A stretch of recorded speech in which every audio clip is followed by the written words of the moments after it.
Hello, this is Joe. Welcome back to another exciting episode of Stacker.News Live. My name is Car with my BFF, Keyan. Keyan, hello. How was your week? Boys and gentlemen and lady. My week was pretty good. I don't recall much of what happened. It felt pretty normal. EK's out sick. Oh, is he sick? Yeah. Oh, no. Poor guy. Yeah, he probably, he got some American flu or something. They probably have a different flu wherever he's from. But other than that, it's pretty good. Just doing my thing. How about you? How was your... It's a good week. Yeah. It's Holy Week, so I've been going to church. Feels like almost every day. A lot of reflecting this week. Had a really good mass last night. Saw a couple guys from Unchained over there. Oh, that's nice. Yeah, it was really good. It's a long one. Let me tell you. It was a long one. But the church you go to is really pretty. It's really pretty. It's really big. There's a lot of... unfortunately, it's like, unless you come early, you're going to be standing up. And it's tough, dude, because, it's just there's just not enough seats available. It gets that packed on a it gets that Thursday? packed. And it's one of those things, I want to get up and, give my seat to somebody else, but in the middle of mass, you're kind of you don't want to, you know what I mean? I try to do that. There was a couple other guys that did that, but it's really hard to get up in the middle of mass and be go up a couple things and be hey, you can come, it's kind of hard to do that. Yeah. You don't want to be that. A distraction. Yeah. You don't want to be a distraction. Oh, well, but, that sounds nice. But it was a great turnout. And then tomorrow's Easter Vigil. So that'll be a celebration. It'll be as big as, it'll be I don't want to say like a circus, but it'll just be like a celebration. It'll be fun. Yeah, it's gonna be. You've been to. Remember when you went to my baptism? It's like that. Remember how much of a spectacle that was? Yeah, it'll be cool. I like spectacle. That's dude, if you want to come, thing about if you want to come, Catholicism for me. If you want to come tomorrow, feel free. Okay. Well, I probably won't go, but I like the. I mean, they have cake. Things. They have cake and punch, and there's food afterwards. I mean, it's fun, dude. There's nothing but singing and. No, I love it. I love it's. I think honestly, it's one of my favorite. It's one of my favorite times, besides Christmas, to go. It's a good time. Oh yeah. Anyways, that's what I've been up to. Yeah, you do seem lighter, I would say. You seem this week. Yeah, you seem looser, less serious. Yeah, more loosey. I don't know, goosey or whatever, but everything's in front of me. Yeah. Yeah. I think it's just because you just see more clearly, and you're supposed to take the time to reflect and just be at peace with everything. I think that's what it is. But yeah, cool. If you've never seen this crazy show before, it's called Stacker.News Live. We cover I like to call it. Apparently, it's not called the front page of Bitcoin. What is the tagline? I still don't have a great one. The one I just use now is trying to fix online communities with economics, which is a terrible tagline. That's a terrible tagline. We also have on our Twitter, it's Reddit gives you upvotes, we give you Bitcoin. That's a terrible tagline. That's too. Also not great. Because you're promoting Reddit.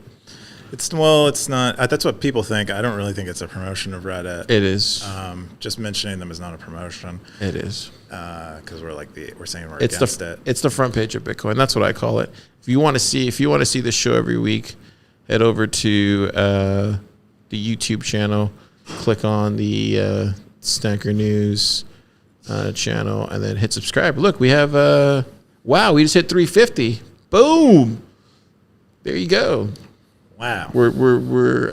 We have more subscribers than videos now. Ready to go nuclear, dude. Critical mass forming. Hit the subscribe button. Womble's back. He's hitting more videos. We had one that hit 300 views the other day, which is not a lot to all you.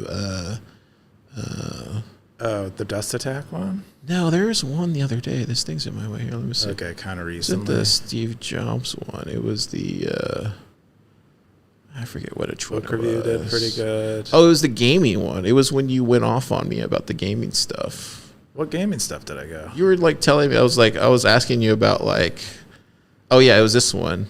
it was 250 views about the gaming stuff, and I was asking you about will it replace AI, like will it replace game designers? And you were so dismissive. I was upset. You were so dismissive. You kept ignoring the story. No, I was asking you stupid questions a normal person would ask because I'm a normal person and I'm not a developer. And this isn't about developer stuff. But it is. It's a normal question a normal person would ask, and you're an expert, Coob. And this guy right here, he was like, look, he goes, I'm telling you, they are going to replace bad game designers. And then this guy goes.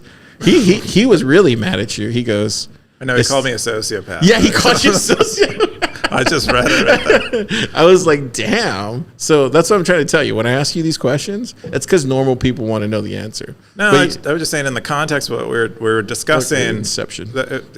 Elvis brought this up, not to discuss people getting laid off, but like what to do. What are we all going to do when we're laid off? So that's mostly why I was like dismissive. I want to talk about that. Well, anyway, they wanted to know your answer, and they stuck around for it. Anyway, Wumble made a good clip. Go check it out. But yeah, hit subscribe. He'll be clipping them all. I guess Wumble clips out the good stuff of the show. So you get rid of all the banter and all this kind of stuff, unless you're here for that. But Wumble will clip out the good stuff, and then you can just watch. You mean he clips in the good stuff? Yeah, I guess that's way to. Yeah. I guess that's the way. I was viewing it.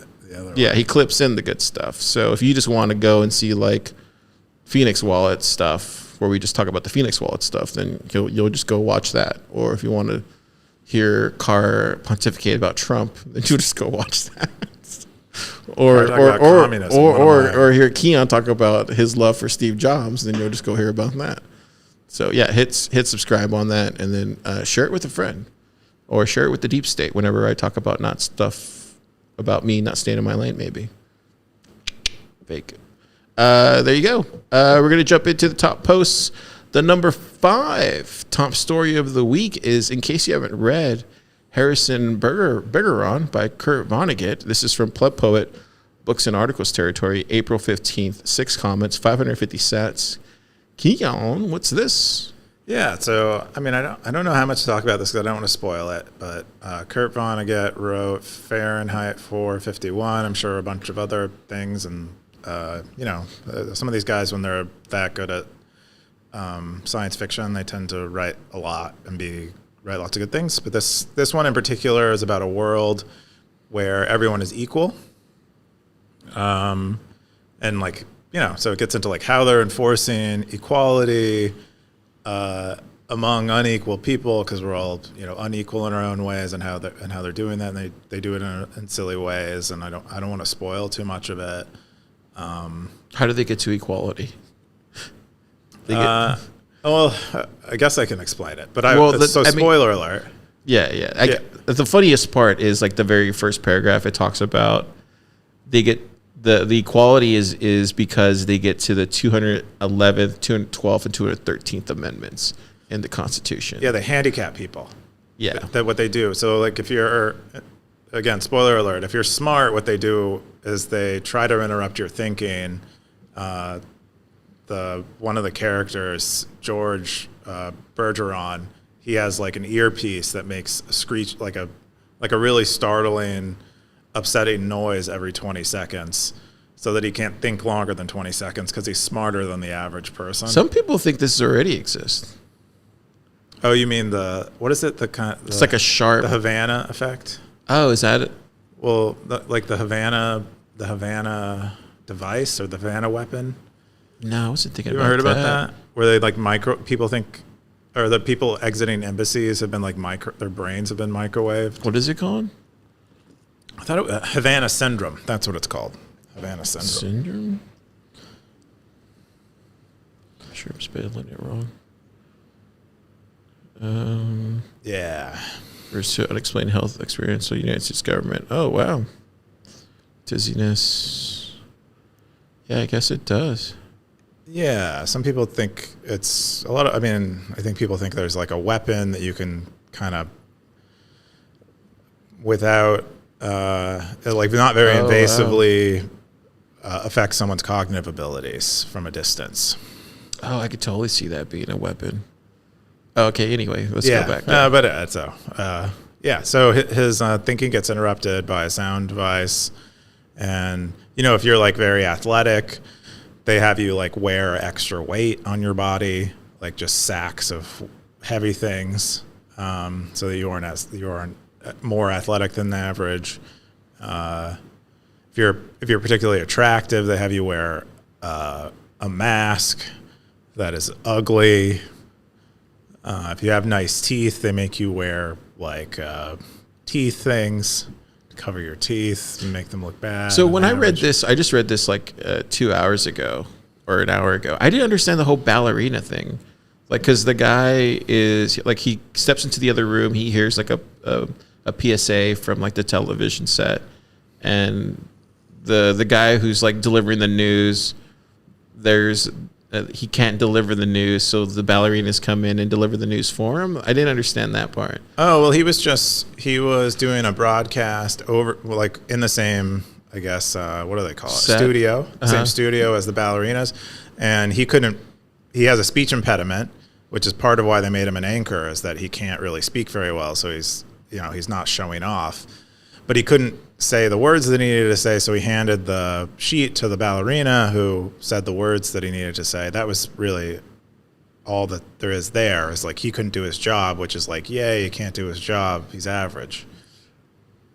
But that doesn't make any, but what is that? I didn't understand that part. Like, what was the point of that part? The point of that part is that they're not allowed to be exceptional at their jobs. Oh. Yeah. Because you have to be average at your job. And, average is... yeah. Well, anyways, it gets to the end, and then there's some lady that comes in and starts... Well, it's not average. You actually have to be equal. Because an equal means you have to lower everyone who has accessibility down to the lowest ability. Well, it gets to the end, and they just start shotgunning everybody for some strange reason, which, yeah.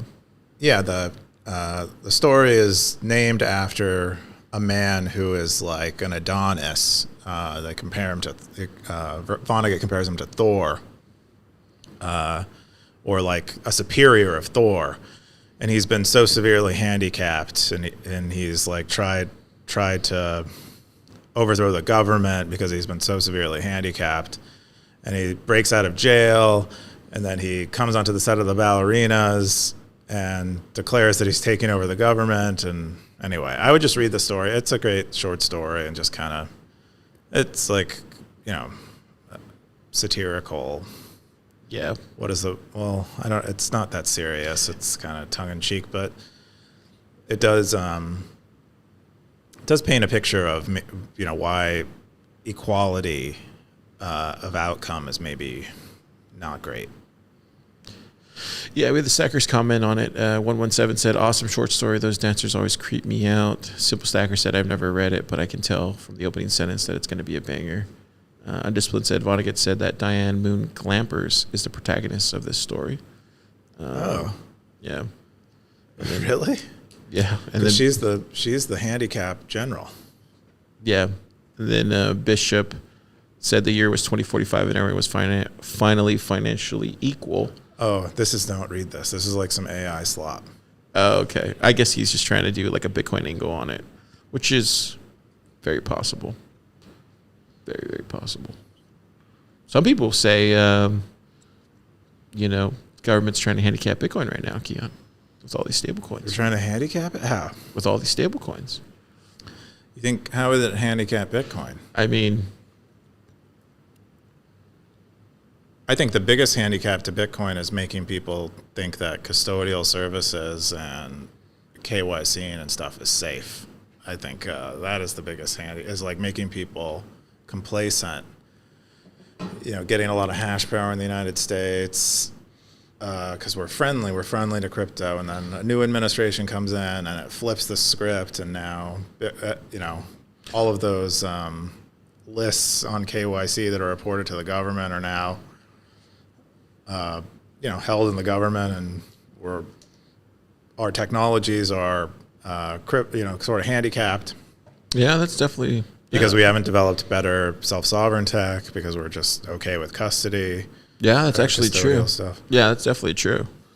That's definitely one aspect of it. But I just don't understand how stable coins would be. Well, I think that's just another part of the venom, right? That's just the proliferation of the dollar into every crevice of the Bitcoin stack in the real world and the digital world. If what you're talking about is like the real world part of it, then this would be like the digital world part of it.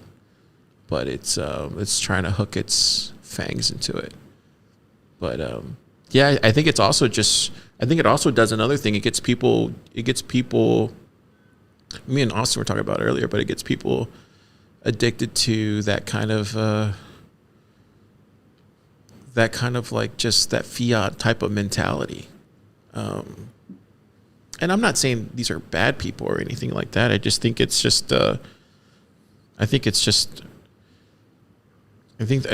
there are people in power that do see Bitcoin as a threat, and I'm not saying anybody, not pointing anybody out or anything like that. I'm just saying that there are people at the highest levels thinking through this from a strategic level, and I don't think it's out of line to say that they're trying to save the dollar. Is all I'm saying. That's all I'm saying. Is that there are people trying to save the dollar? And yeah, I think there are people trying to save the dollar. And I think they see Bitcoin as a threat to the dollar. Yeah. I think it's a pretty weak threat right now. So if I were them and I understood Bitcoin as well as I do, I wouldn't be that afraid of Bitcoin's threat to the dollar. I think Trump is maybe the biggest threat to the dollar. I think tariffs are a pretty big threat to the dollar. Oh, so maybe Trump is the shield right now in front of Bitcoin that's going to take the shot before. I think he's done a pretty, he's done a lot of damage to the dollar. I mean, the tariffs are pretty bad for the dollar. There's a guy on Stacker.News. Have you seen his post? He keeps posting about the China.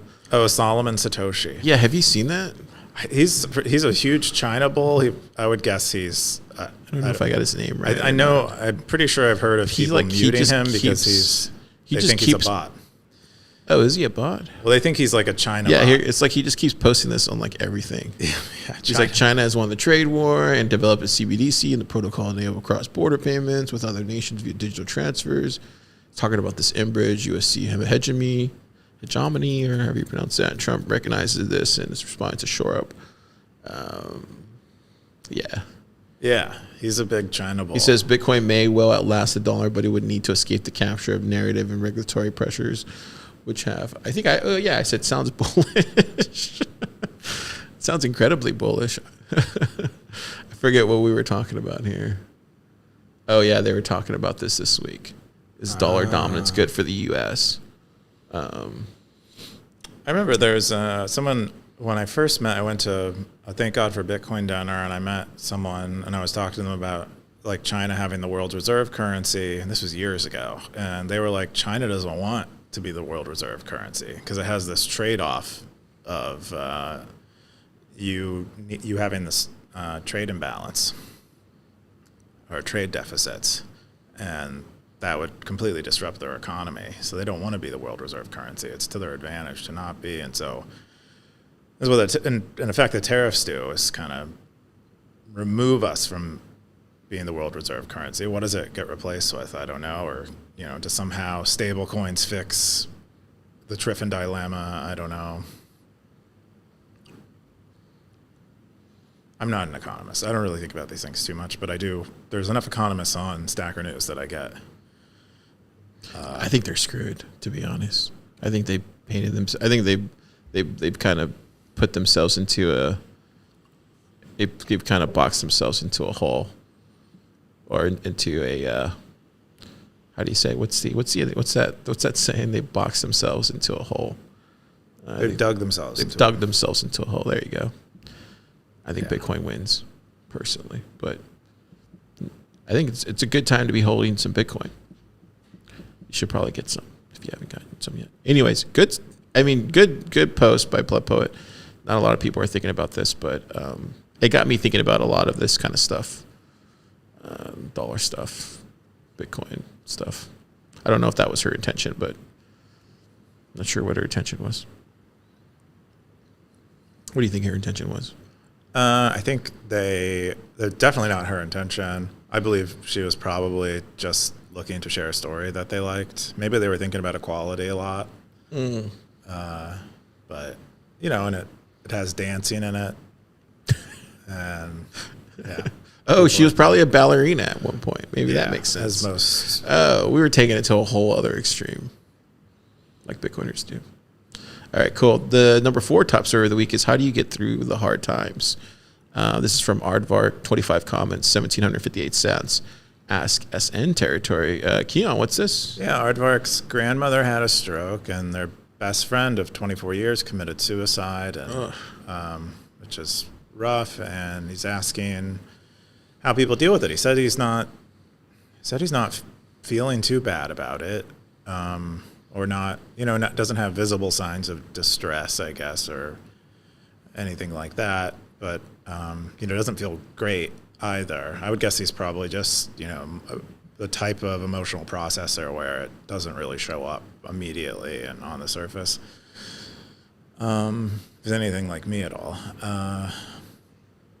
Ask stackers how they deal with these things, and a bunch of people respond with either similar situation or roughly similar situations and how they dealt with it or how they deal with things like this.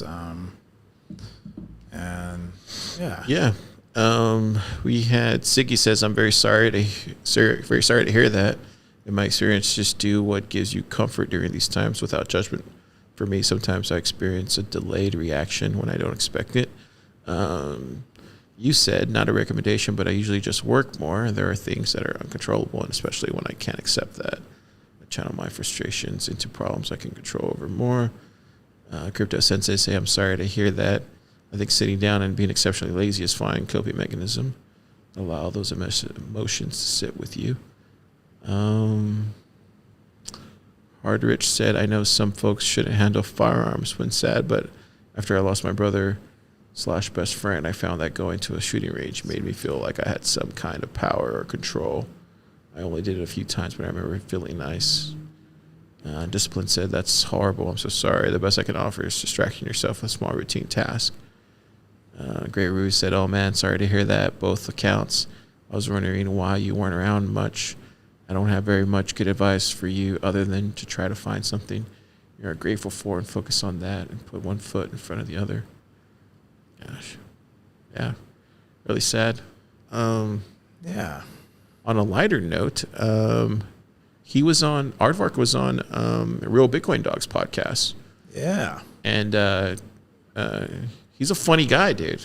Mm-hmm. That's him right there on the left, but he was got a Stacker.News shirt. Yeah, he got a Stacker.News shirt, but he was hanging out with Real Bitcoin Dog, and he was asking him.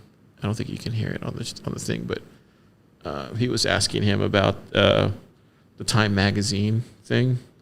Oh. And he says that he puts it on his applications, which is kind of hilarious.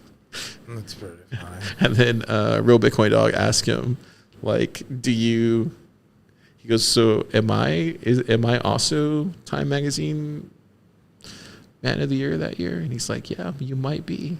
But Aardvark's actually a really funny guy. I was watching the whole thing. He's a pretty funny guy.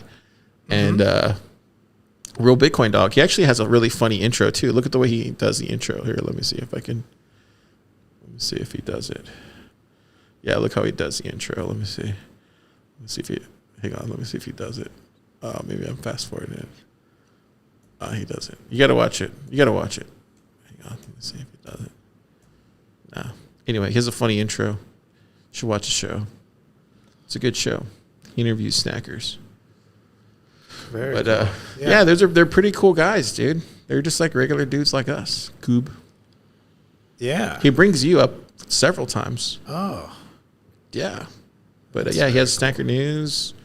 Talks about how he found Stacker.News. Talk about like their territory. And I think I said it somewhere. I don't know if I put it on YouTube or I put it somewhere. I was like, they should talk more about their posts. like they have on their territory and stuff. But then they'll be competing with us, Car. Dude, there's no competition. Are you kidding me? I don't mean it like that. Yeah, I mean you it guys like try to get to 30 viewers. no. I mean we cover the top 5. I mean they're just covering their territory stuff, and he's interviewing stackers, like It's like the Stacker Sports Pod. Yeah, like Stacker Sports, which we'll talk about later in the show. But yeah, I think I was telling you earlier this week. I was like, I feel like every territory should have their own podcast. It's a lot of work doing a podcast, ain't it? I do too. Yeah, it is. It's a lot of work, but it's fun. It's fun. It's fun. Anyways, if you should check out that Aardvark's on the show, and check out Real Bitcoin Dog. He has his own show too as well. It's called right here. It's So Early. And yeah, Blockchain Boog, zapping. That's a lot of the same guys who watch this show watch that. I got to zap them. Yeah. Isn't that cool? They're all like, all these different territories have their own podcast now. Would you have ever thought that, like in the early days of Stacker.News? No, we didn't have territories early on. But would you ever thought that, like, let me say it a different way. Would you ever thought that Stacker.News would have podcasts? Different podcasts other than the one we have? No. Yeah, neither would I. I would have never thought that. Yeah, I'm mostly surprised Stacker.News still exists. I mean, if you asked me a few years ago, that was my common refrain is like, who knows? It's a toy. Who knows? Yeah, it's really cool. Yeah, it is cool. It's So Early. It's such another really good name for a podcast. Yeah, he does. He I didn't even know he had the health and fitness territory. And he's written like a couple books too. Yeah, yes. I got with the Consensus 21 people that write Bitcoin fiction. There's like a book of short stories, and I ordered 2 of them recently. Yeah, these guys, 21 Futures. Yeah, pretty cool. It's a whole Bitcoin short story club or story club. That's awesome. Oh yeah.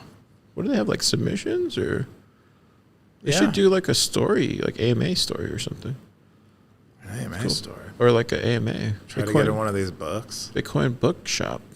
We have our own publication, Car. It's called the Stacker.News Zine.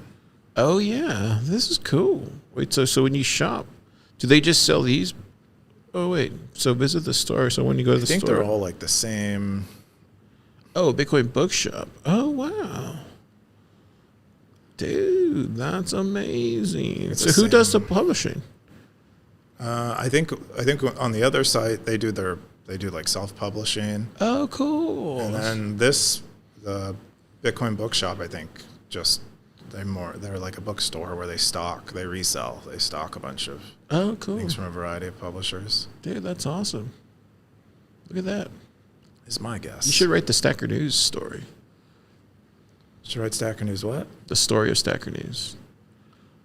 I already wrote it. It's at the beginning, Oh, okay. or it's at the bottom of the page on Stacker.News. Cool. Yeah.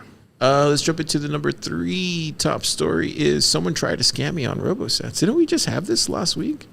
Bitcoin territory. A week or 2 ago. John Hoddle, 43 comments, 2,080, 20 cents. What's this? Yeah, it looks like scammers continue to find RoboSats, possibly even the same scammers, but it looks like John Hoddle was doing a trade on RoboSats, and in this particular how this particular scam works is you initiate a trade, and then you give up on an unresponsive peer, and you try to close or cancel the trade, and then before the peer accepts the cancel, they tell you they're ready to trade, so that you give them the code, and then they cancel, so that they basically they keep their money, and they got your Amazon gift card code. Is how the scam works, and it's just like a social engineering type of scam where you might not realize that they have the ability to claw back the money once you've initiated the close. That's interesting. Yeah, it's I could see a lot of people getting scammed that way. Yeah. Siggy said has had similar issues. Yeah, I don't have much to say about this. I feel like we cover RoboSats every other week. Yeah, it's become pretty popular. I think it's awesome. I'd love to see a lot more of this kind of stuff. RoboSats is one of the more popular ones, but RoboSats should just get a territory on Stacker.News at this point. I don't think it needs one. Kind of does. I feel like we're covering it for them at this point. RoboSats, if you're out there, message Coob. You don't got to message me. Message them on come do an AMA. Have they done an AMA before? Yeah, they did. Oh, they have? Let me see. I think a few years ago. RoboSats AMA. Maybe they should do another one. Have they done one? No, they haven't. Can you? Sort by Zap rank? Rather than relevance? Yeah. Oh, I guess not. Yeah, they should come do an AMA. It's been a while. Or maybe it's never been done. Yeah, it feels like there's a lot of their customers on Stacker.News. Cool. The final, right? Yeah. No. Number 4 top story is I made a game with Lightning where you can earn some sats. This is from Stacks. 45 comments, Bitcoin territory, 4,711 sats. Keyan, what's this? Oh, also, this is the second top story. Oh, I'm sorry. The second top story. Looks like our network is blocking the site. But you can access it on a VPN. It's just a game that's gated by a Lightning payment. And when I tried to play it, I couldn't get a match with anyone. And I tried to match with myself, and that didn't work. I think the servers might be down. They were saying that they were having a lot of issues, but quite a few people said they got through and were able to play the game, at least early on when this was initially posted. But you basically pay 50 sats, and I think if you win, you end up getting 90 sats. So the game takes like 10% of the game costs. Yeah. Let's see if I can go. Car. I got to pay sats. Let me send this. But I don't think it's working right now because I was trying to play it earlier. Yeah, I'll just drop some sats real quick. Give me 1 second. If people didn't say that they had successfully played, I was going to consider it a scam. You were going to consider it a scam? Yeah, because it'd be not a bad scam because it's making you pay up front before you even know that the game is I see what you're saying. Operational. So you're saying that maybe I shouldn't do it. That's what you're saying. Oh, as I said, I had trouble. But it's 50 cents if you don't. I mean, 5 cents. Copy this.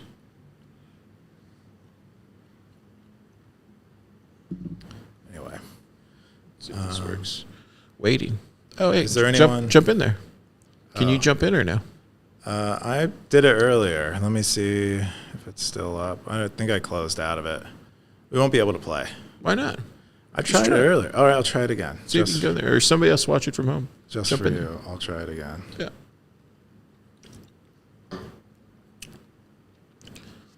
Boom, boom, boom, boom, boom. There's 5 online players. Oh, okay, so I'm just the one man out. That's what I mean. There's like people. No, I think there's people. I think there's other people who are trying to play it and they can't. Well, there's 5. Look, there's 5 players at the very top. If you can see this, there's 5 right here. It says 5 at the very top. Gotta open my Zeus. Here we go.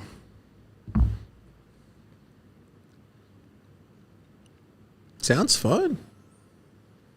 See, I paid and now it says 1 of 2 players. So they're like matchmaking doesn't work. Oh, wow. So it is a rug pull. Yeah, at least, maybe. They should have a refund mechanism. I don't think they're intending to rug pull, but because their shit is buggy. Bro, fix your code, bro. Yeah. Or take it down, one or the other. Yeah. And it should probably, what it should do is probably you pay a hold invoice, and then if you don't get match made, you should just take it down at this point. It should be released. You should take it down. Yeah. Who is this? Uh, Stacking sats and building stuff. More like taking sats and breaking stuff. Stacks, take down your game, bro. It's not working. Or fix it. Or fix it. Calling you out. Cool. The final top story is who pays for Bitcoin wallets. This is from Scoresby. 59 comments, 19,000 cents. Dang, this is a banger post. Keyan, what's this? Yeah, so Scoresby is, well, he summarizes how Bitcoin wallets make money right now, but the kind of the starting question is, what are the business model for these open source Bitcoin wallets? Things like Sparrow, Electrum, Spectre. How are they paying the bills? How are they paying the developers? How are they maintaining the software? Because you do want someone to be around to patch these things if there's a security problem, or you need new features and you're maybe inexperienced with other software. So how are these things paid for? And so he has this table in here where he summarizes whether it's open source, whether it has a custodial option, whether it has a revenue model and what the revenue model is, what the price of it is. For instance, Sparrow is open source, non-custodial, and has a donation revenue model, and doesn't have a paid tier outside of the donations. It doesn't have another way to make money. But lists a bunch of stuff in here, and just kind of goes over the variety of ways that wallet developers make money. And is skeptical of the long-term sustainability of it, and also whether we're getting the best wallets that we possibly can get with that business model. And we might be able to produce many low-quality wallets over the long term, even without a business model. But he's wondering if maybe if we had better business models, we would have better wallets, and what might be the better model for paying for a wallet. And then he kind of explains all the various schemes that he's seen, and other people in the comments chime in with, he's pretty exhaustive here, covers most of them, but they have, there are a few variations that are on those categories that are expressed in the comments. Yeah, so let's go through them. So it looks like Bitcoin Core has grants, so it's free. Sparrow is donation based, so it's free. Electrum is donation based, so it's free. Spectre, Swan, so it's free. Blue Wallet is unknown, it's free. That's the one that's on the App Store and Android and everywhere. That one, I feel like, don't they have... I thought they charged for stuff inside the app. I haven't used Blue Wallet in like years. I don't know. That might have been the first wallet I ever used, to be honest. Shield Bach. I don't know what that one is. Yeah, that's donation based. That's free. Proton, obviously that's Proton Mill. So that'll be I don't know if that's free because you're paying for Proton Mill, because I think that's still the only way you can get the Bitcoin wallet now, right? Have they released that to free users yet? I think they did. I think it was at one point gated. Okay, but they're making money off of, some would say, the deep state, right? Proton? I don't know the deep state. At least they have a company that makes money otherwise that is funding the wallet, just like Spectre was acquired by Swan. Okay. I see. That will come. Company deep state. What's the difference? Deep capitalism. Deep capitalism. I love that. That's my new favorite word. Bitcoin safe. I don't know what that is, but call those grants. Liana. What's that? Liana is another Bitcoin wallet. Like a lot of these, they have partners. I don't know what exactly partners means, but yeah, partners. Not sure. Wasabi. Didn't they shut down though? Yes, but at one point they were, I think, sustaining themselves with CoinJoin fees. CoinJoin fees. They were making quite a bit of money. And then Arigura. Yeah, that's another CoinJoin fees wallet. Nunchuck. That's NBK's, right? NVK? No. Nunchuck? No. No, I don't think so. It's a it's its own entity, its own company. They do. Yeah. I thought that was the one that worked with the Tap Signer. It does work with Tap Signer. Oh, okay. I don't think NBK. Maybe he's an advisor or. Oh, I thought that was otherwise. I thought that was the one that worked with the. I mean, that was the way Vivek explained to me. Maybe My understanding, it's a mobile first Bitcoin wallet. Oh, well, I'm just misinformed. It's like a mobile first Sparrow is how I think about it. Then why wasn't there a time where it only worked? Never mind. Forget I said that. Bad information. Pretty sure it's always I'm pretty sure it's always been independent of Cold Card. I thought it was. Wasn't there a time where it only worked? Anyways, it doesn't matter. Keeper, which that's the one that we've been testing, right? That's the one that does the multi-sig one. In the design club? Yeah. I think so. Either that. Yeah, I think so. Bitcoin Safe is that's one of the bends that's making that, right? Yes, I think so. Okay. It used to work on I forget. Spectre. Yep. Yeah, so those are subscriptions. Thea, I don't know what that is. That's subscription. Green, so that's Blockstream. Thea is actually YC funded. Oh, nice. Yeah. Green, that's Blockstream. Yep. So that's free. Envoy. That's which one's that one? That's Foundation. Yeah, that's Foundation. Passport. That's the Passport. But they're doing like Monero now too, right? Yeah. Yep, they are now. Okay. And then BitKey. That one's Jax, right? Yep. So that's like Cash App, Square funded. Yeah, but he's saying like the business entity itself is maybe they're maybe writing it off the cost of the software because they're selling devices, or they're offsetting it with the sale of devices. Yeah, Casa.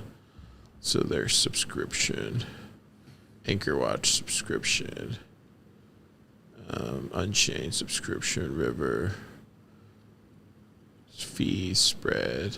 Well, isn't River subscription too though? Don't they have like a subscription attached? I don't think so. No? Is it just fees? I think so. Okay, Swan like most subscription, exchanges. OnRamp. Which is OnRamp again?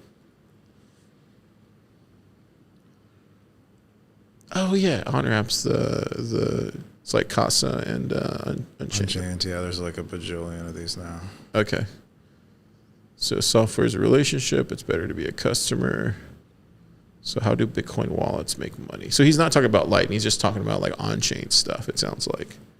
Yes, primarily on-chain. But he says be a layer 2. I think that he's talking about, Breez, Zeus, how are they funding themselves, their wallets. Yeah. I don't think he has them listed here, but that is one of the revenue models, like the LSP model. Yeah. Service model. Yeah, I don't really think there is a way to make money on-chain at this point, right? Well, that's what he's wondering. Is there a better way to do this? Is he missing something? Yeah, I think they pretty much covered it. Yeah. Yeah. Beg for it. So he's outlined 7 ways. Beg for it.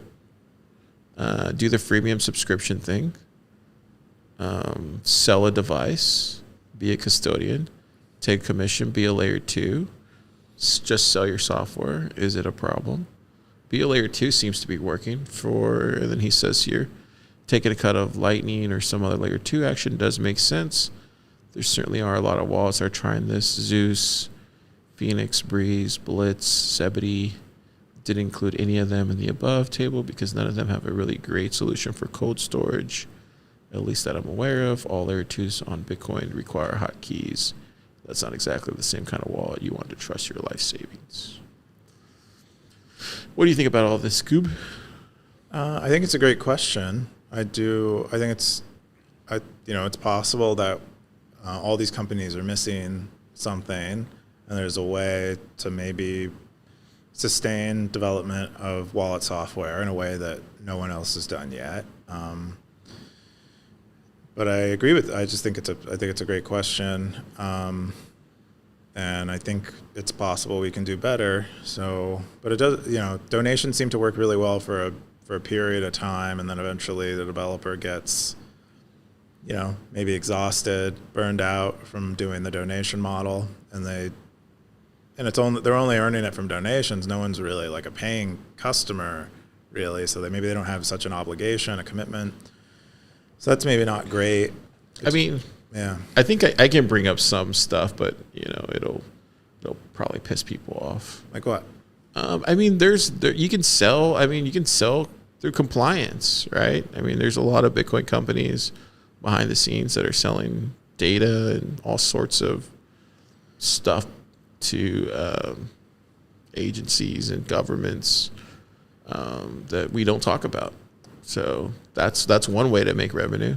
I think he's talking specifically about wallets that we'd want to use and products that we want to use, which wouldn't do that. So yeah, but if you're like an honest product that isn't. But I'm saying that's one way to make revenue, and that's one way people are making revenue. That's not on this list. So. Yeah, I also don't think that's probably happening too much yet. I think it's hypothetical still, even from a perspective of people making money. But we do know there are some companies in the space that dabble in chain analysis adjacent activities as a. Got to talk about this stuff as a business model. Stackers rely on me to tell the truth.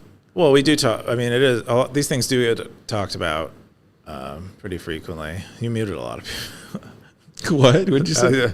All the mutes in there. I believe you muted. Yeah, because I have to say the truth. We all know who you muted. I have to say the truth sometimes, and people don't like it, so they call me names.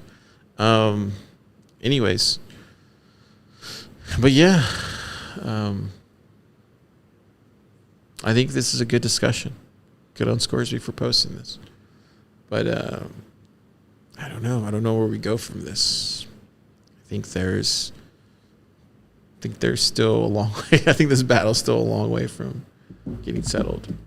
Maybe stablecoins will save us. What do you think, Keyan? No, not here at least. Unless Tether wants to start making a Bitcoin wallet, and that is like really good. There was a great post that Bitcoin News posted this week on Stacker.News. They were sharing the interview that they had with Paolo. Yeah, he was talking about the early days of Bitfinex or whatever, and he was saying that people were more revolutionary and that kind of stuff, and he doesn't see that type of thing anymore. Yeah, I'd agree. I think it is true. It is weird. It's always weird. It's a weird quantum thing with him because he has such like a cypherpunk kind of mindset. Exactly what I was thinking. While simultaneously. Exactly what I was thinking too. Like doing the stablecoin thing, which is just odd. But it's kind of like when you meet like a shitcoiner who's like, I trade shitcoin so I can buy Bitcoin, and it's kind of what he ends up saying effectively is I'm only doing the stablecoin thing as a bridge. It's a bridge to the future where Bitcoin wins, and it's helping me support Bitcoin and make Bitcoin win. What do you call that? It's like what do you call that type of mindset where you can separate your biases? The end justifies the means is kind of the But who through history has done that and been proven? And like kept their promise. But yeah, who through history has done that and been able to, succeed? I guess. I don't know.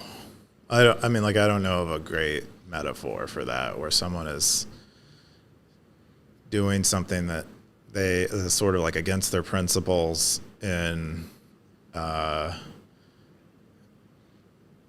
order to bring about a principled world. I guess it's it's like people who go to war for peace. It's a lot it's like a lot like that, I think. It's like what George Bush was doing in the 2000s. We're going to bomb the fuck out of them in order for freedom. Yeah, so stuff like that. Yeah. Yeah, it is just weird. I'm sure I haven't listened to a lot of his stuff because at the moment I began hearing stuff like positive things about Bitcoin from him, it kind of irks me out. He goes, I interpret Bitcoin's core philosophy as a commitment to financial freedom, decentralization, empowering individuals to take control of their own wealth. Bitcoin represents the idea of financial system can exist outside of the traditional institutions without relying on intermediaries while ensuring trust, privacy, and transparency. I know. I don't get it. That's why I like talking to people, because I like understanding like brains like that. Do you know what I mean? Like, I love giving people the benefit of the doubt. Like, I want to talk to these people, understand why they see the world the way they do, because there's something I'm missing. Like, do you know what I mean? Like, there has to be something I'm missing because I don't get it.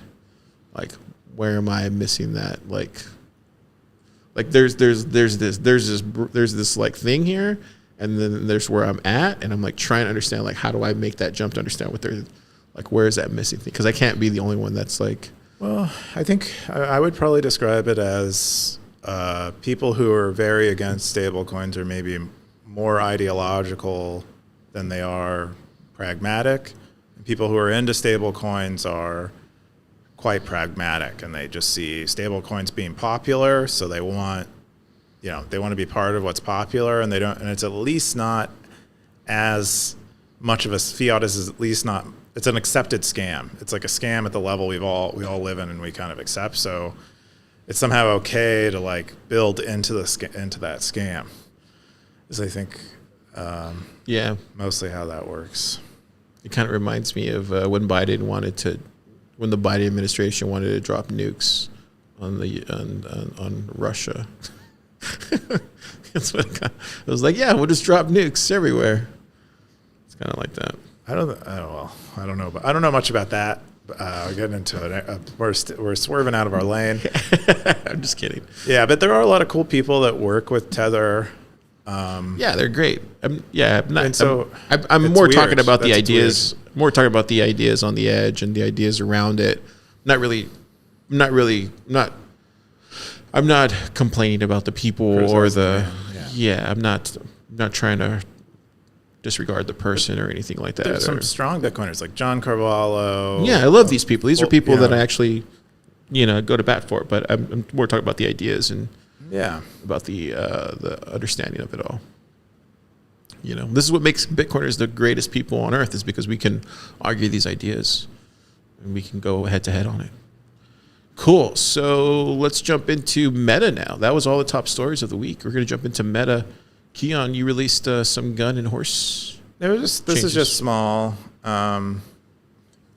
stuff that I wanted to mention because you mentioned it. But the horse and the gun, which we talk about every week, is no longer a streak.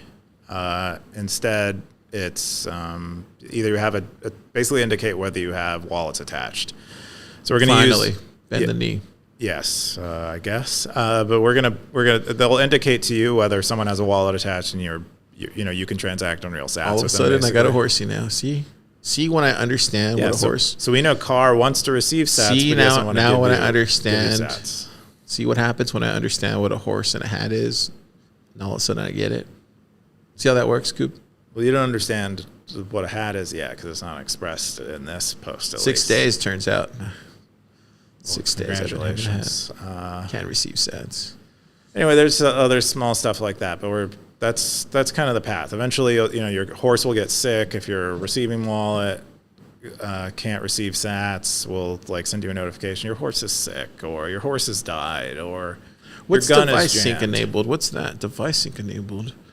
So we don't store. We're kind of crazy about this kind of stuff. So we don't store the ability to send your money on our servers in plain text. So we have you encrypt it client side before we store it, but you have to enable that because it requires you copying down a seed phrase.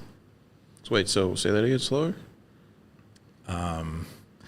Device sync allows us to transmit your sending wallet credentials. So if let's say you want to zap people's sats on Stacker.News. Where do I go do that at? You would attach a wallet that allows you to send. If you're using Primal as your wallet, they have an NWC that you can use to send sats on Stacker.News. Oh, so you're just saying attach a wallet on my phone to send sats. That's what you're asking me to do. I'm not asking you to do anything. You're saying if I want to if you want a shooter, if you want a gun, then I have to attach a wallet. A wallet that I don't want to do that. Wallet that can send sats on my phone. not necessarily on your phone, but a wallet that can send sats. You can do it on the desktop. Yeah, I don't want to do that. And then you also enable device sync, which means we sync your wallet credentials across devices encrypted in a way that we can't get access to. Anyway, yeah, it's cool. for. All right, now I get it. Okay. Anyway, that's it. Cool. All right, that's cool. And then EK also, I asked for a special feature about the territory. Yeah, and which he's going to manually do for you. Yeah, he's my guy. So EK is going to manually send me a notification. He's going to set himself a calendar reminder so you don't have to. That's basically how it's going to work. No, he said that he's going to build it. It's just right now it's too difficult or it's too much feature weight, he said, or something like that. It's too distracting for him. He's working on other stuff, yeah. Yeah, but he said he's going to get to it at some point. In the meantime, he's going to send himself a calendar reminder. Yeah, shoot me an email, which is great because, yeah. Anyways, really cool stuff. I feel like it's working. Yeah, because I was telling him, I was like, the reason you guys probably lost so many territories is because no one knew they had to pay their bill. We didn't really lose that many, though. Yeah, there are. Because I was looking for the Mexico territory because I was going to post something. There are a lot of territories that got started. They kept it for a month. But they well, it's because they probably didn't know, Coob, they had to pay their territory fees. No, they just didn't. They were never on the site. That's just the Mexico one was bought by the Opaki guys. Yeah, but they probably didn't know they had to pay it. There's some times where they just don't have any use for it. They never used it. That's the whole point of having to pay, is that if you're not using it, it should go away. There's some times where I don't log into the Plub Lab one, and then it gets. I log in and I'm like, crap, how did it get like not renewed? That's what I'm saying. I think that's what happened. Yeah. Oh, FedEx is here.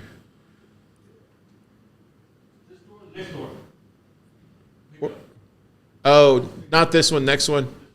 Yeah. You don't have a pickup, do you? Nope.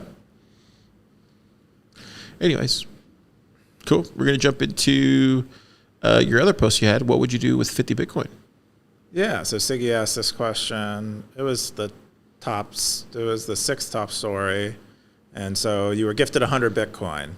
So you have 50 Bitcoin for yourself, which he says you can keep it, do what you want with it. But the other 50, you don't have any need for that. So what would you do with it maybe in like a charitable fashion? And so a bunch of people chime in and answer, and I thought we had some good answers in here. It is hard. It's much harder than you think to disperse money. This is the top comment. You ready for the top comment? Yeah? Sure. Or you want to share something? Did you want to share something before I read the top comment? I don't have anything to share. The top comment was from the commenter. I'm ready for this one. I haven't read this yet. He says, this is really hard to lay out fully as a gift, like that would literally change one's life. This reply is going to be a bit long, so hodl on.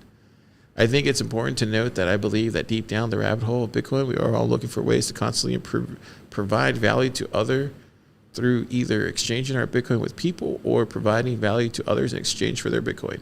Either way, this concept of hodl slowly fades to do the anthropic characteristic of the network. Okay, I would instantly inform my boss that I would be quitting as soon as they could find a replacement for me.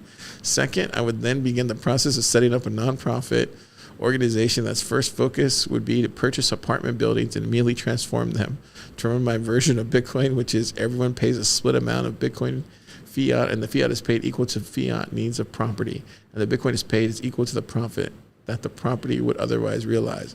The Bitcoin would then become the reserve account for the property after it would first work as an incentive for the residents that paid it. The incentive would be a 50-50 split. Okay, I'm not going to read that because it's in quotation. The groundwork for this would be all come out of my 50 Bitcoin, and the nonprofit would be a recipient of the other 50 Bitcoin. My hope would be that the donors would allow me to purchase properties for cash. I'm not going to read that. It's in quotations again. The flywheel of the sustainability first becomes recognized locally as a good idea, then goes from there. Before you know it, our housing crisis is over. I know this seems like a lot, but it's happening already with my little property. But once I get it set up, it would be a nonprofit and just start giving out rent discounts for my fiat paying residents. They would be incentivized to pay in Bitcoin in order, or at least that's what I would be doing. So it sounds like he wants to turn this into like a flipping. He would flip his 50 Bitcoin to get more Bitcoin, and then it would reproduce more Bitcoin over time in the next 10 years. Siggy said that's a great answer. I really like your real estate slant. Because of you, I just attempted to rent out a not so fancy little trailer park home in Florida for Bitcoin. Offered a 10% discount for payment in Bitcoin. I got no bites.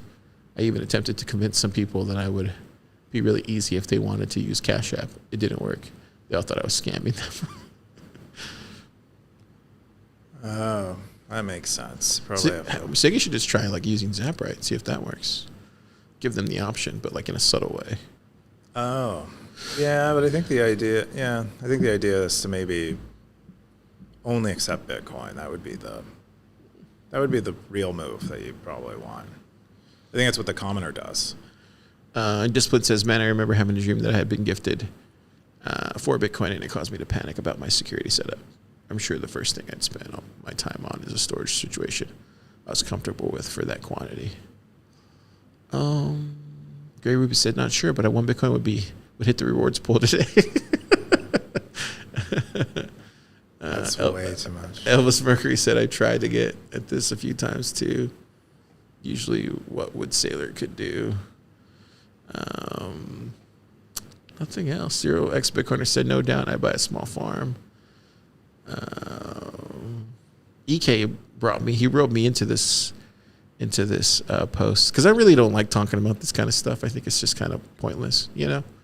What, getting rich? No, just like talking about pontificating about like, oh, what if you had $1 million, or what if you like, you know, could fly a You don't car. like hypotheticals? Yeah, I don't like this type of stuff. EK wrote me and he goes, well, CC car. I said I would take 2 to 3 Bitcoin to purchase our own space. Where would you put it? I think we would all have to decide where we would put it. I see. And then I said, other than that, I said 50 is an insanely amount of Bitcoin, and I would not give it to one entity to distribute. Would not recommend that. And then I said, if you had 50, I would direct you towards startups, builders inside of Pleb Lab to directly invest in them. Yeah. That's what I said. Sponsor a small school. Other people said, retire, live the life I want to live. Yeah, other people said stuff like that. What would you do with it, Keyan? 50 Bitcoin? I think I'd have to think about it a lot. I don't think I haven't done this hypothetical. I mean, I think I'm doing it already to some extent. This is what I try to help myself build the thing that I want to build that I'm currently working on. I don't know how much money can affect that because it's just so much of it is figuring it out. But yeah, I think that's pretty much it. Yeah. It's an interesting post. Yeah. I like hypotheticals. The next one you had was Russell AMA. So Rusty, Core Lightning lead, one of the most well-respected developers in the space. Probably, would you say he's probably the most respected or one of the top 5 respected Lightning developers in the space? I don't know if I'd describe people like that as I don't think it's that easy to put like top 5 people. As far as Lightning people? Really? Oh, well, you said in Bitcoin. But he does basically... I feel like everybody holds him in high regard, him and Corallo. He is one of the more respected people in Bitcoin development, but you said top 5, you were trying to put numbers on it. I won't put numbers on it. That's where I get. Okay, I won't put numbers, but would you put him like in the top as far as like well-respected Lightning developers? I would. Yes, I feel of course. I feel like everybody who always talks about like the top Lightning developers, everybody always brings him up. Like he's, everybody holds him in high regard.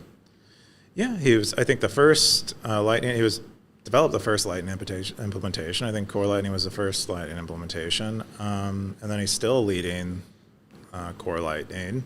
And since then we have a lot of more implementations. But yes, of course, he's a great developer and worked on Linux before working on Bitcoin and Lightning stuff. Overall, just a really, I think, like a humble, smart guy. We had Ben Carmen. He asked him, are you happy with Core Lightning adoption? It is one of the lesser used implementations. I can see that as either being positive or negative to you. Curious on your thoughts. Rusty said, generally I'm happy to set about 10 to 15% of the network, though obviously it's hard to tell from a specification and perspective. This is a healthy number, which ensures everyone stays friendly and interoperable and makes it worth developing new features together with other implementations. To some extent, more users, more problems. Yep.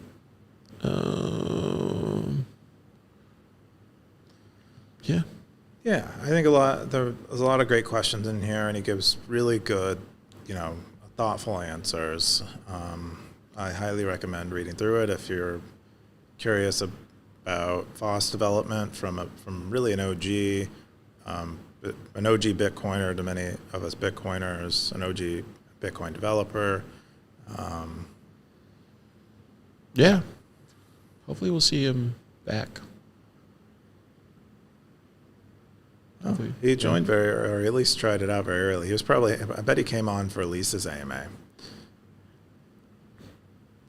Oh, cool. Oh, okay. He was on before that. Oh, he was on for Bolt 11 Invoice Interactive 2022. That was his first one. Oh, wow. So you had him at Bolt 11. There you go. Oh, yeah. And he developed bolt12.org. There you go. All right. Yeah, I think he's the one that maintains it. There you go. So maybe we'll see him back. Stackers, be nice to him. The next one I was going to bring up was the builders territory. We've been posting a lot of stuff this week. We'll have more stuff to post next week, but I posted another early days episode with Jeremy from he's from Nigeria. He's been working on this project called Assign Money. Him and Onions Man. I was going to say Iron Man. Onions Man. I remember Onions Man. And he's working on what he thinks is a solution for some of the payroll problems they're having in Africa, where they pay in Bitcoin only, which is cool. You should hear him talk about stablecoins and some of the stuff that they use over there. It's really cool. He really turned me on to a lot of what's going on over there. But yeah, cool. It's really interesting to hear him talk about how he got into building. He had to save up, I think he said like 2 years to buy his first laptop. And he got really into building, being an entrepreneur, because he saw like the Steve Jobs movie and Social Network movie. Isn't that cool? Yeah, that is cool. But really he got into Bitcoin building because he saw Pleb Lab videos and Chinko Lab videos and BitTrust builders videos and stuff. BTrust, yeah. Isn't that cool? That's really cool. Yeah. It's so awesome. It's so awesome to feel connected with people super far away in the world. So really cool. Bitcoin helps with that a lot. Yeah. But he's inspiring more people, I'm sure. The next one I want to share was Meet the Top Builders. This is kind of like a fireside chat they did here for Startup Day, where all these guys had just went through the gauntlet of Top Builder, and look how tired they look. Oh, they all look great. Great health. I don't know what you're talking about. They all look like blurry. But they all look like they just have been through it. That's what it's like being a Bitcoin builder. I don't know. Keith looks pretty good. Keith looks like he's keeping it together. They all look like they've just been through it. That's what it's like being a Bitcoiner, building on the front lines, Keyan. But yeah, they shared all the stuff that they've been working on. Definitely worth a listen to if you're thinking about building on Bitcoin. You might want to listen to that first, see what you're getting into. The other one I wanted to share was Lightning Bounties. They shared their kind of wrap up of they did some mentoring at the MIT Bitcoin Hackathon. And so they kind of show behind the scenes footage of them doing like workshops and stuff. And, they chalkboards. Chalkboards. They showed the kind of numbers that they had. They had a full write-up on their Medium, their blog post. They showed all the teams that competed. Yeah, it was a great write-up. Yeah. There's 2 teams I wanted to reach out to, but I'll have Enrique reaching out to them for me. And then the other one was they also did a write-up for Top Builder, which was really cool. They they posted all about their kind of just what they went through and kind of like, you know, what was like going through the process and the final round and stuff like that. So definitely worth checking out. They do a really good job of just like posting everything. Just like, yeah, they must have. Do they have someone dedicated to the media side? yeah, they have. I mean, they have a full team. So you see, they have 4 guys, and they're all dedicated to different aspects of the team. So when you have a full team like that, you can just like each work on different things. That's what happens. The other thing I wanted to bring up, and I don't think Austin's around anymore, was the Breez SDK that got released this week. Yeah. So this is a WASM version of their SDK. Their Nodeless SDK has been out for a while, but this one allows you to basically embed a Breez wallet in a browser and a web application. And you can use their Nodeless browser or their Nodeless liquid Lightning system, which is best way to think about it if you're familiar with the Moon wallet, which is like Lightning interoperable, where it swaps on chain, and like your wallet is really storing your coins on chain. It's doing that, but with liquid and the trade-offs associated with liquid. And that's pretty much it. And it looks like they have some stable coin interoperability. Might be independent of their WASM. I'm not sure how all of that works, but so when Moon did it back then, because Moon was doing it for like years, right? Since like 21 or 22. They're still doing it. They're still doing it the way with no one like talks about it anymore, but well, yeah, but like submarine swaps, wasn't it, or something like that? What was it called? Yep. And but the fees would get high, wouldn't it? The fees would get high whenever. Yeah, if on-chain fees spike, you have trouble with something like Moon. Liquid has lower fees because it's not a blockchain. So when they have the way. USDT fee right there, so you're paying that. So I'm trying to understand this. This is me understanding this. So like, so if I send, so let's just say hypothetically, I make like Costco comes to me tomorrow and wants to make a Costco Bitcoin wallet, and I'm using the Breez SDK Nodeless thing, and I'm swamping Lightning. Yeah, how does that work then? Okay, so what does Costco have to do with this? Costco wants to make. Costco wants to give you money? They want to, they want to give you money. Okay, so you send them a Lightning invoice, and they pay the Lightning invoice. Yeah. And then what Breez does is they swap it out of Lightning, and you get LBTC. So you're storing, LBTC on Liquid. You have like money on Liquid's blockchain. And then when does that turn into Bitcoin? When you withdraw, I guess you can send, or when I send it, you could send it out. It's just like Moon. You could, gotcha. Yeah. Oh, so but do I know that as a user? I guess you wouldn't know, right? Just like Moon, you wouldn't know. No, you don't. As far as it interacts with Lightning, and you're mostly interacting with Lightning things. You have a seed phrase that allows you to go on chain and on Liquid's chain, but they also have the other option available too as well, right? Like Breez has multiple options. Yeah, I think they have a. I think this is just their most popular option. They're seeing a lot. I think that's what it seemed. That's what I would guess is because they're spending quite a bit of time on the Nodeless one. Is you're seeing more developers be interested in the Nodeless SDK relative to Greenlight SDK. And I think they used to have an embedded node. I mean, the Breez wallet that you download on your phone has an embedded LND. I don't know if they've changed that recently, but I believe for a long time. Well, it looks like they have a Rust Lightning node. Yeah, I think that's the node that you have on your phone. They're using Rust Lightning, or they're using LDK. But I think they're using that even. I think they're mostly using that for, it's like a light node.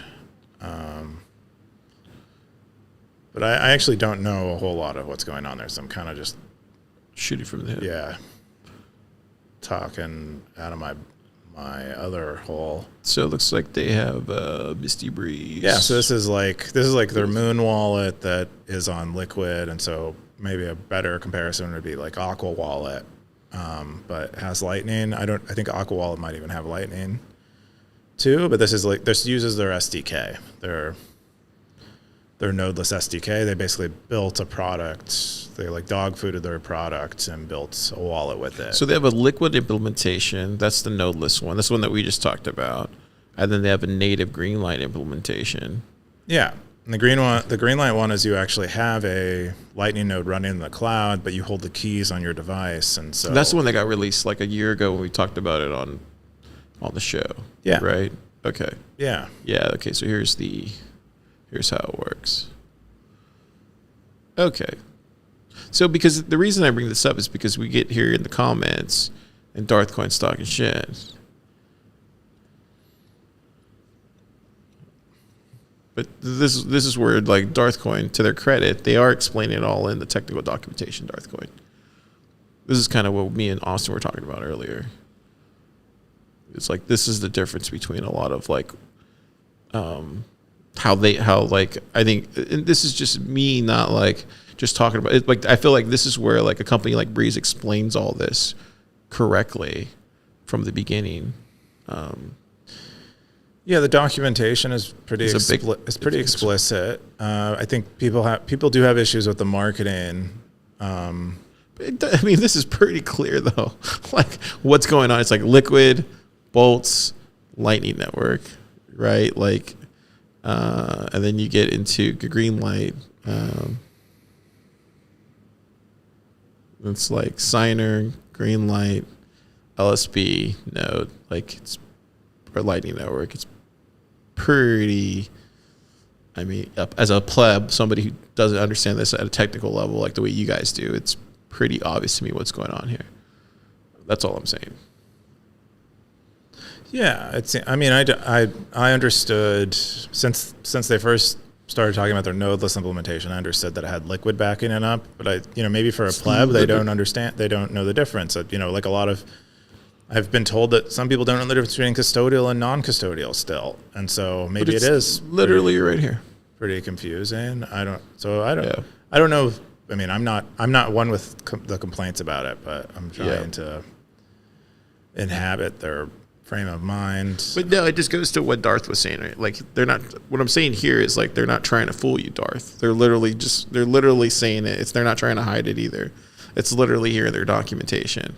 And it's on their GitHub and it's on their repository. That's the difference. So we'll see what he says after that. Anyways. The last thing I wanted to bring up was Stacker Sports, baby. Stacker Sports, the territory I've grown to love, is doing another points challenge, Keyan. No. Yes, they are. So we got a playoff bracket. So it starts tonight, apparently. I barely made it in. I thought I had missed it. I wished them luck. I was so bummed. And Undisciplined got me in at the last second. So now I'm in. I got my playoff bracket.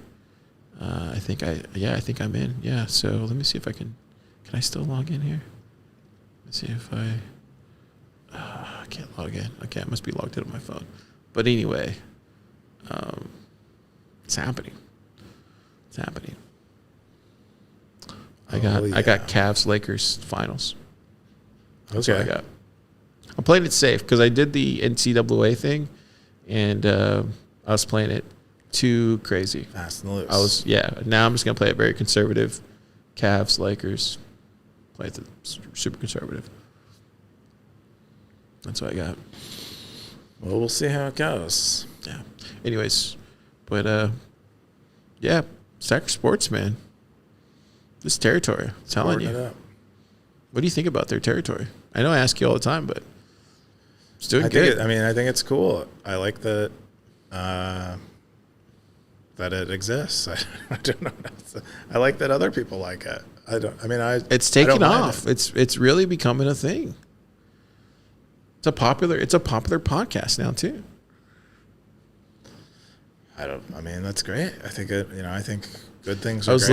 listening to last week's episode because I didn't see I couldn't find it on Fountain. Like they released the Fountain episode. So yeah, this one got released at 28, and then but I couldn't find it. I couldn't find episode 28 on Fountain. All I found was episode 27. And then when I clicked on here, it didn't show up this morning. See how it doesn't show up? I don't know what happened. Yeah.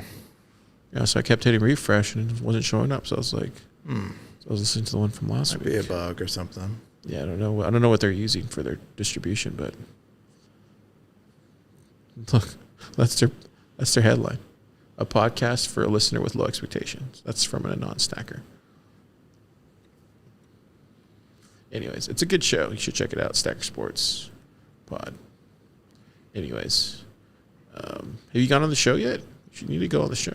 No, but I also don't know anything about sports really. It's a good show, man. I also haven't been listening to podcasts lately. Really? I've been walking home silent. It's weird, but Why? I haven't been listening. I don't know. Listen to the streets. I haven't really felt like it. You don't listen to music though, or do you listen to music during the day? I listen to music during the day if I'm working, but I don't like listen to it like I'm building up a repertoire. Maybe you should listen to Gregorian chants. Who? Gregorian chants. Oh, I don't know. You don't know what that is? I think I get it. It's Sometimes like- I listen to choir music. You should, dude. Yeah. Last night was freaking awesome. Yeah. Like they were like. I just love vocal harmony in general. It was all at once. It felt like Yeah. somebody was. Yeah, it felt super crazy. You should listen to that. Okay, I do. That's what I said I did already. Thank you. We're gonna jump into the top. Where are we going to? Oh yeah, let's jump into that's all the stories for this week. We're gonna jump into the tops. It's not top stackers. The Cowboys, baby. Top Cowboys. Looks like the You same. know it up. Oh, that's You know right. it up. Got the hat. My bad. Got the hat. Do this week. Got the hat. Hiya. All right. Well, looks like we have the same list more or less. I don't think anyone has changed. I don't think anybody's changed. Everyone's trying to say in this really Undisciplined. exciting segment. Blockchain Boog, Gray Ruby. Somebody's hiding. Still stacking out after all these years. Coin Reporter. Sato Sora. I think I'm going to move up. Yeah. I think so. We got EK. Unschooled. Okay, it's climbing. Kepford. A lot GMD of is stackers in still the here. 30s hiding. A lot of scared babies. A lot of scared skackers there. Car, 45, going up. Pleb Poet, right behind me, 47. Nunya. I've been seeing Nunya showing up here lately. He's been posting a lot more lately, Yeah. which is good. Posting their Bitcoin We ad. just had Andy on from Crowd Health. Yeah, I saw that. I need to listen to his podcast again. I've been dipping out lately. Sorry, Nunya. You know, listen to your pod a little bit more. But yeah, he's been having some guests on. Who else? We got Carter. Carter's been a regular stacker lately. Yeah. Oh yeah, Max. You forgot to mention Max's new pod, dude. So he just had on. Did you see his podcast with Franzap? Yeah, I saw the. I need to check it out this weekend. But he just had on Franzap, with Franzap, and I listened to the first 5 minutes, and it sounded really interesting.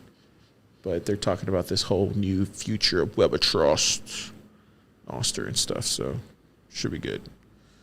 You listen to the rest of it. Yeah, I think he has.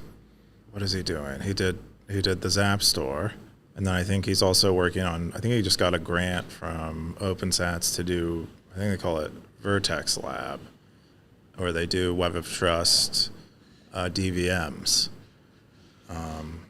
which is pretty awesome. I think they have a few people working on that. So Yep. What was I gonna say? But good yeah, stuff coming. yeah, and you check out that one, and then here, let's go back here. Or wait, where did I go? I lost my track. Oh, boom, boom, boom. There we go, boom. Then we got Pleb Lab number 70. Boom. Look at that orange, just sticks out. Then we got Socks, Agoria, Nout. Nout's coming back. Haven't seen Nout in a while. Signal, Silky Ninja, Pup, Blink Bounties. I think that's it. Good. Wow. That's all we got. Let's jump into Fountain. Fountain. See what we got with the Zaps, the activity. Oh, wow. Look at this. We got user 401 said if Steve Jobs was still alive, he would be starting a new company working at a Plub Lab. Damn. Wow. Do you think that's true? No. What's up, Tom? You don't think that's true? No. I think he would, personally. Okay. Well, I think he totally would be. I don't think he'd work with anyone. I think he totally would be. Later, Tom. Have a good Easter. Yeah, I think he totally would be. I think we would get Waz, and then he would be coming around, hanging out with Waz. I could see Waz coming hanging out, but yeah, I don't know about and then Steve. we would hang out with Steve. Steve would not. Steve would come poach Waz, and then he would go. Yeah, exactly. Yeah, that's what would happen. So yeah, he's right. And just what said, accepting people helps you understand them. Great insight, Coop. What did you say last week? I think we were talking about, Pleb Poet said something about understanding people. And I said I accept people. It's mostly what I do. Even if I don't understand them, I try to accept them. I think that's the context. Yeah. That's a good one. Cool. There you go. See, you're not a sociopath. No, not entirely. Yeah, when I saw the comments, I was like, "There's no way Keyan's a sociopath. That's impossible." Wait, what did that oh, right, about me saying I was like, they don't matter. I was like, that's impossible. That doesn't matter. I was like, that's impossible. He took me out of context. I think it's because most people don't hang out with engineers or developers, and so when you don't hang out with those people, you don't understand how they think, and so I've hung out with you guys enough to understand how y'all think, and so y'all say things very like engineer wise, and so I can see how people can think that because y'all think very like how do you describe it? It's like elimination. It's like boom, boom, boom, boom, boom, boom, like orders, and so it comes off brash, but it's not meant to be brash. It's just meant to be like orders of whatever. Programming wise, I don't know how to explain it. You know what I'm saying? I think I do. I think everyone. It's your brain is formed by your profession a lot. Yeah, you're thinking like in orders and stuff. So it comes off like, but you're just seeing it as like a. Yeah, this is a fact. This is a fact. This is a fact. True value, like it's not a value. This is a subset thing. This goes back to that thing, and so this hierarchy thing. So when I'm thinking this is so. Oh wait, no, this very like yeah. So when you said it, it was like, oh yeah, that makes sense because it doesn't matter because this goes back to Anyways, what are you doing this weekend? I don't think I'm doing anything. Really? Is what I would guess. Yeah. Why? I would just guess.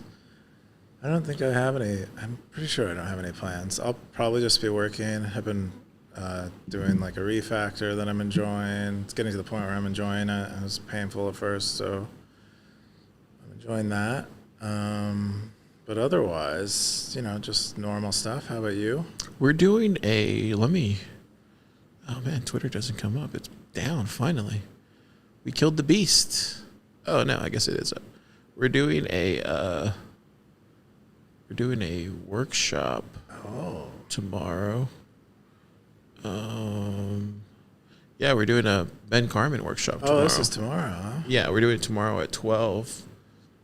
He's going to show you how to do building on Rust workshop.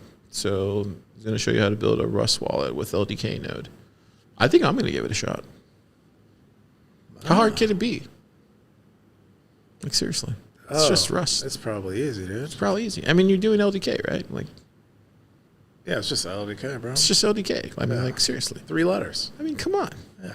I mean, if Ben Carmen can do it. Yeah. Right? Like, It's bad. I mean, just vibe code it, right? Yeah, you can totally vibe it. Just kidding. It'll probably be really hard, but I think we'll record it and we'll post it out there for the stackers. and the rest of the community. But yeah, we're gonna do that, and then after that, I'll probably go to church in the evening, and that'll be a fun time. We'll get right back at it again on Monday and do it all over again, because this is the life we live, Coop. This is it. This is the life we live. This is the life we choose to live. About. We choose to do the things that are hard, not because they're easy, but because they're hard. Look, BTC, yeah, he was shot later, but look, BTC Sessions going up against us every week. BTC Sessions? Right there. Oh, is he doing live? Yeah. Look at him. He's still trying to take our throne. Come at me, BTC Sessions. We should just do a crossover show at some point. Do we really want to put him on, like, give him that, like, elevate him like that? Do we really want to help his star rise? You think he our level? You think he actually thinks we're really like mad at him? No. Okay, that's good. Because I doubt he even knows. He could probably outdance us. I don't know. I've taken salsa classes, dude. I had a beginner salsa. I also did, I think, a tango. You could outcode him, though. You could definitely outcode him. Maybe not. Maybe if he's like really good at vibe coding, he might be able to outdo me. And then I have nothing left. I could out-talk him for sure. You think so? Yeah, I could totally out-talk him. He's on camera way more than you. No, dude. Have you heard me talk? I can talk for hours. I haven't heard you talk for hours. I usually walk away. No, I can talk for hours. Too long. I can talk about stupid stuff for hours. I can just keep talking. That is a gift, you know? It is a gift. Few people have it. Let me see. All right. We'll see you next time, Stackers. Have a great